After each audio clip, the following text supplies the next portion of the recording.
Well, the United Nations Secretary General is warning that a humanitarian catastrophe looms in Afghanistan. You heard Sam Kali talking about that. And there's also urging of new funding from member states. Afghanistan, under the Taliban, is a country short on money, food, medicine, and most other basic needed for a functioning economy. Médecins Sans Frontières says the healthcare system is at risk of collapsing without the continued flow of foreign aid.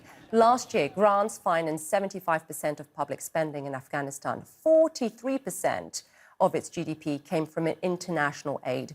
We know the Taliban will not have access to IMF or World Bank support, and the US has frozen access to Afghan reserves. The aid flow is likely the last bit of leverage Western countries will have on the Taliban. But in a country where half the population lives in poverty, withholding that funding could hurt the people who can least afford it. Nematullah Bizhan was an economic advisor to the Afghan Finance Ministry after the fall of the Taliban in 2001. He now lectures at the Australian National University in Canberra. He joins me now. Nematullah, thank you very much for joining us. In advance, I want to apologise. We are waiting for President Biden to speak. If he does appear, of course, I will have to interrupt you. But I don't know if you heard our correspondents painting a picture there of the situation on the ground, not just from a humanitarian perspective, but also from an economic perspective. Taliban, Nematullah, now in charge, but they now actually have to run the country. We've seen people queuing to get money out of banks, people fleeing. How soon does the Taliban have before the economy spirals into collapse here?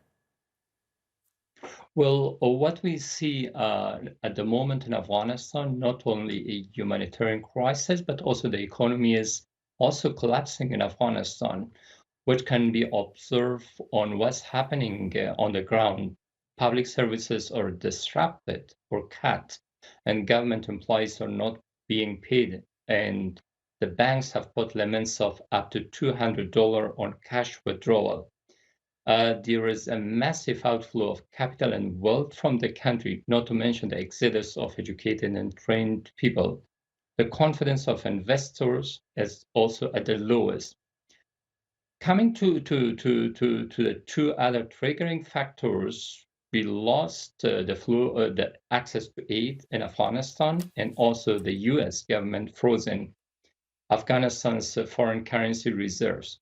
The situation is alarming, and how soon the economy can recover in Afghanistan, the prospects doesn't seem promising, and soon Afghanistan will experience financial collapse, which may cause widespread hunger and economic collapse in the country.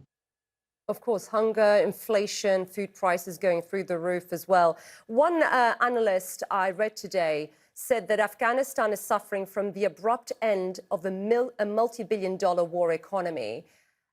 Given the image you've just painted as well, the economic image, the fact the borders are now closed, the foreign currency reserves have been frozen, you know, where does the Taliban go now? Do they have any funding at all, anything from from the wars they were fighting before? Now the international regional actors or regional powers will have more role in Afghanistan, such as China, Pakistan, Iran, and Russia. But the question is, can they substitute for the loss of American aid to Afghanistan? I don't think so, if regional actors will be able to do so.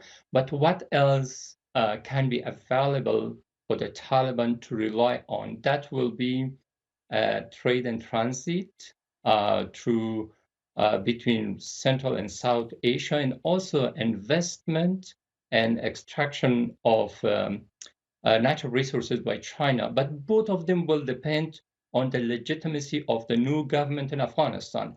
If it lacks domestic and international legitimacy, and if there is a civil war in Afghanistan, because resistance in Afghanistan is in the making, and if the US imposes sanctions on the Taliban, it will be difficult for the new government in Afghanistan to capitalize on transit and also investment and extraction from natural resources in Afghanistan.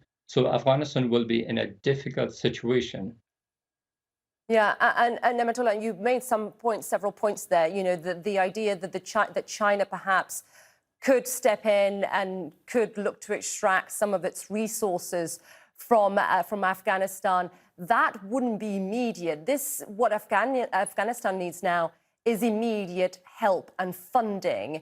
I suspect they don't have enough revenue from the insurgency days. You know, illegal mining, opium production, trade routes. That doesn't suffice right now, right? That's correct. Uh, uh, in the short term, they don't have access to financial resources. And what we see in Afghanistan is happening a humanitarian crisis. And the question is, how can those people who are in need not be neglected in Afghanistan? And still, Afghanistan needs humanitarian crisis. But the question is how the international engagement in Afghanistan would look like. What I think is needed in Afghanistan that is still the country needs humanitarian aid, but that should be channeled or provided through non-state actors, humanitarian organizations, or provided directly to the beneficiaries. The question is also how the economy will be managed by the new government, because what we see from what's happening in Afghanistan, unqualified people were being appointed in key positions such as the finance ministry, the central bank, and some other institutions. That's also another factor that will impact economic management in the shorter and longer term. But coming to the access to resources, that access of the Taliban is limited. Yeah, Nematullah Bizhan, important context. Thank you very much for joining us here on Quest Means Business, sir. Thank you for Now, having me.